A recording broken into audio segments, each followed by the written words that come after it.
Bonjour internet et bienvenue dans cet épisode spécial Noël où on traitera à votre plus grande surprise d'un film de Noël. C'est mon cadeau pour vous tous, un bon gros film de merde. Vous me remercierez plus tard. L'heureux élu se nomme Santa Claus, c'est un film mexicain réalisé par René Cardona en 1959. Vous êtes assis confortablement? Vous avez quelques litres de vodka à portée de main? Oui, car c'est clairement nécessaire pour arriver jusqu'à la fin du film.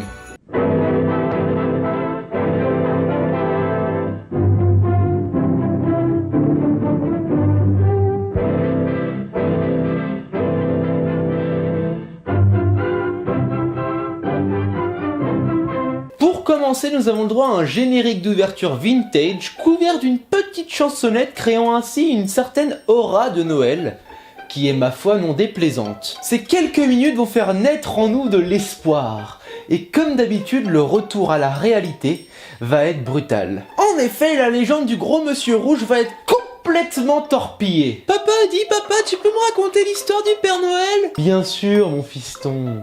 Il était une fois un vieil homme de rouge vêtu, qui vivait dans son palais d'or et de cristal, qui flottait sur une île dans l'espace. Bravo! Vous avez réussi à tout foirer avant même d'avoir commencé. On va donc avoir l'introduction du Père Noël qui me fait sérieusement flipper.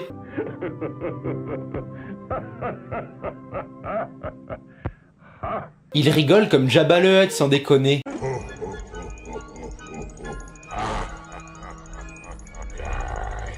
La ressemblance est frappante. Ensuite, on va voir qu'il n'a pas des lutins pour faire ses jouets, mais des enfants du monde entier qu'il a mis sous esclavage. This is Santa's Toyland, a sort of international toy factory. Here are gathered boys and girls of different races and creeds. They have come from many lands to help Santa bring joy and happiness to all of the Earth's children. These little helpers are from Africa.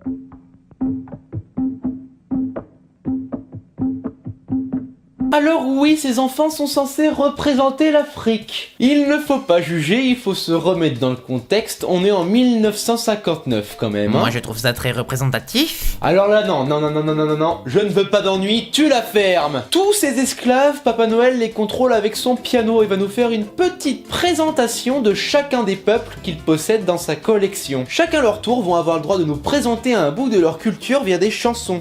Des enfants chinois qui font des jouets. Eh bien voilà quelque chose de réaliste et d'intemporel. Te tape! Ah, il y a beaucoup d'animaux. T'as même pas exagéré, non? On a voté Marine Le Pen, elle va passer, tout le monde va partir! Et vous le premier! Alerte raciste.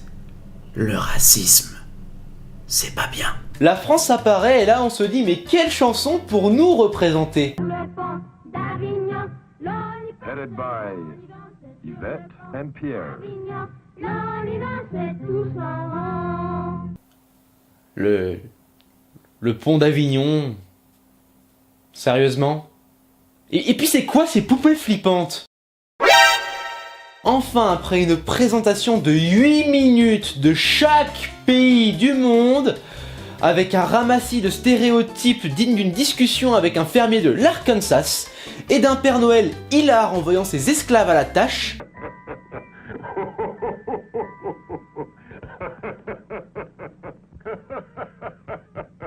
nous allons avoir l'introduction du diable de la manière la plus bizarre possible. Des enfants ont fait un pétard en forme de diable et quand le Père Noël l'allume, ça brûle et là, pouf, surprise!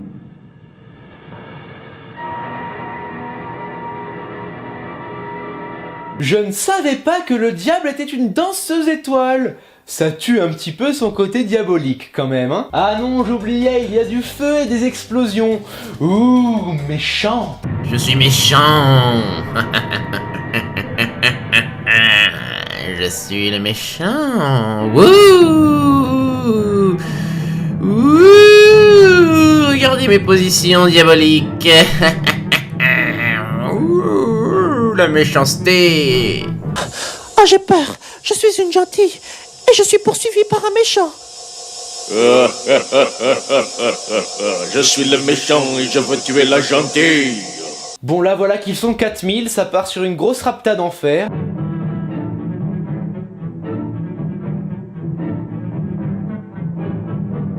On va apprendre que ce sont des démons et que le chef d'entre eux, du nom de Peach, oui comme la brioche, c'est extrêmement drôle, lol, va avoir comme ordre de pervertir les enfants sur Terre pour contrer le Père Noël. Je sais pas pourquoi, mais je sens que ce film va nous vendre du rêve. Je voudrais aussi vous parler des magnifiques effets spéciaux des apparitions de Peach, dignes des meilleures vidéos familiales de ma grand-mère. Le voilà donc sur Terre, il murmure à l'oreille de petits garçons pour les pervertir. Alors je sais que dit comme ça peut sembler bizarre, mais...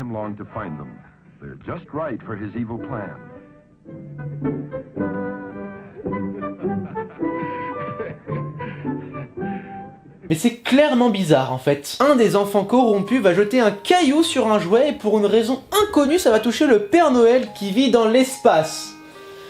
Alors soit c'est un demi-dieu, soit c'est pas du sel qu'a mis le petit George sur ses légumes ce midi à la cantine. Ensuite on va découvrir le palais de Santa Claus. Vous vous souvenez de Téléchat ? Cette série des années 80 passant dans l'émission Récréa 2 avec des personnages et des situations malaisantes comme jamais. C'est pour toi, Grouchat. Téléchat, écoute. Ici Albert, le dictionnaire. Eh bien je sais d'où ils se sont inspirés pour les personnages. De l'observatoire magique du Père Noël. Ok, cette bouche me fout les jetons. Alors voici le télescope à œil du Père Noël pour pouvoir mater les petites minettes sur Terre. Bah bravo Papa Noël, tu restes un homme après tout, tous les mêmes sans déconner. Pour revenir à l'intrigue, le Père Noël cherche avec son télescope une fille sage. Encore une fois, sans arrière-pensée. Et de ce fait, nous avons le droit à une magnifique transition où la Terre tourne.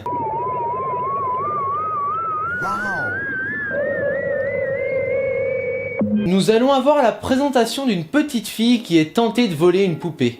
Le diable va essayer de la corrompre en se frottant les mains et le Père Noël va lui dire que non, c'est pas bien. Elle va écouter la voix de la sagesse et en faisant ceci, nous avons là une leçon de morale bien cucu qui me donne la nausée. Un peu plus tard, notre vieil homme va espionner les rêves d'un gosse car l'intimité, ça il connaît pas le vieux. De plus avec un appareil très étrange. Ce petit rêve de recevoir ses cadeaux et ces cadeaux ce sont ses parents. Car c'est ce que désire le plus un enfant le jour de Noël, n'est-ce pas? MDR! Ce qu'un enfant désire le plus, mon cher Papa Noël, c'est de vider le portefeuille de maman et de papa et de les voir pleurer lorsqu'ils préfèrent jouer avec les emballages plutôt que les jouets. Ensuite, notre cher Santa Claus va s'intéresser au rêve de Lupita, la fille de tout à l'heure, et le diable va apparaître au pied de son lit pendant qu'elle dort pour lui souffler dessus en jouissant.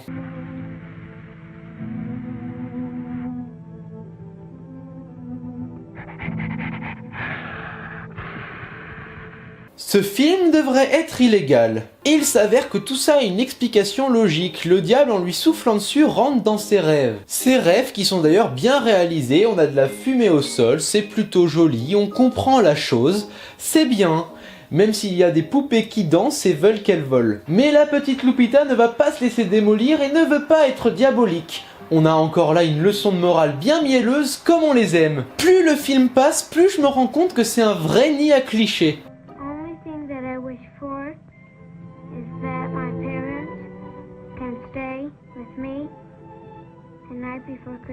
Regardez les enfants, sans déconner, ce sont tous des petits anges qui veulent faire le bien et être avec leurs parents.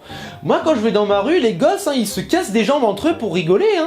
Bon, ça c'est quand je passe dans le 93, mais quand même. Plus tard, de vrais postiers terriens vont renvoyer les lettres au Père Noël grâce à une cheminée magique qui les envoie dans l'espace. Et en recevant ces lettres, il va rigoler en croulant dessous.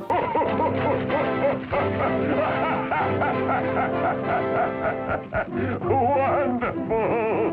Marvelous! Stupendous! Just look at all those letters! Rire de nervosité cachée, car bon, qui rigole en recevant 2 millions de devoirs? Je viens de finir 2 dissertations, il m'en reste plus que 15 à faire pour demain.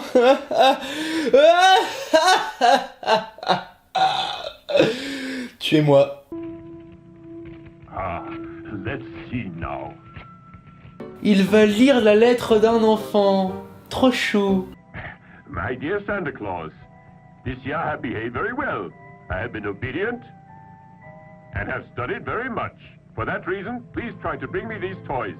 A toy automobile, a submarine, a football, a bat, roller skates, a scooter, a cannon, a rocket, a bicycle, an atomic laboratory, a machine gun. Ooh. Ooh, golly. Cet enfant s'avère être Ben Laden. So be it. Attends quoi, sérieusement? Après toutes ces leçons de morale, une mitraillette, des explosifs, un laboratoire atomique, ça passe? Au calme? Mais je... Bah ok.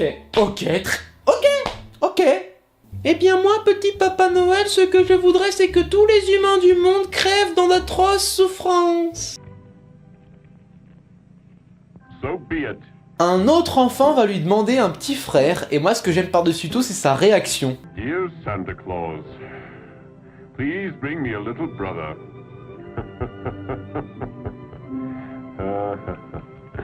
Son rire, bordel, le rire du bien, je vais donc baiser ta daronne. On va ensuite avoir l'introduction d'un nouveau personnage. Here is Merlin the Wizard. A little absent-minded perhaps, but Santa's most devoted helper. Merlin l'Enchanteur. Pourquoi vous mélangez tout comme ça? En plus, il est en train de faire de la méthamphétamine et nous parle de sa fameuse poussière magique des étoiles, un nom qui ferait frissonner le grand Heisenberg. When the rays of the sun enter the rainfall, poof, a variety of wonderful colors will fill the entire heavens. Il est complètement défoncé, Merlin.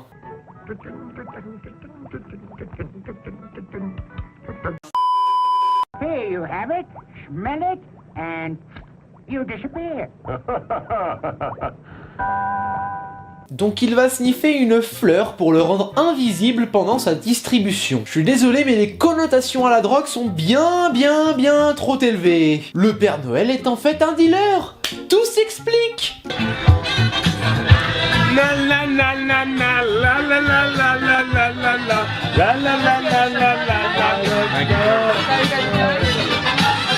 Un peu plus tard, nous allons pouvoir admirer ces magnifiques rennes.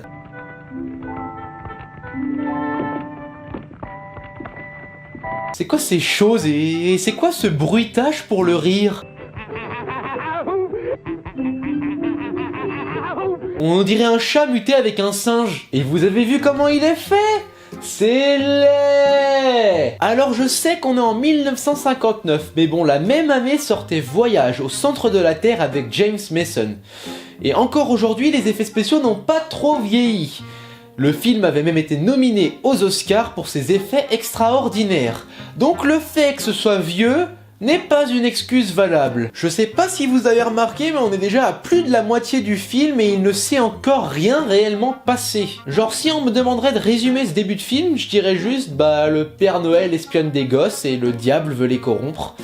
Il y a aucun événement, il se passe rien. Quand est-ce qu'il va se passer un truc, bordel ?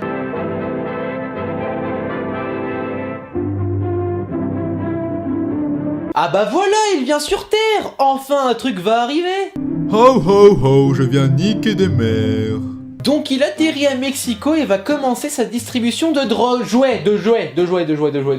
Quand tout d'un coup, il va droguer 2 enfants avec la poudre de Merlin pour qu'ils se rendorment et ne le voient pas.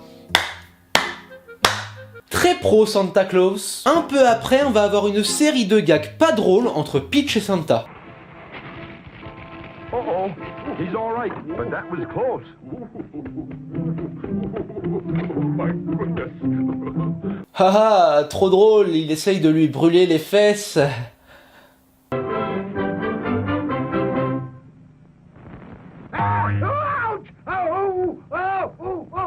Haha, trop drôle, il lui pique les fesses avec une mini lance tirée par un mini canon.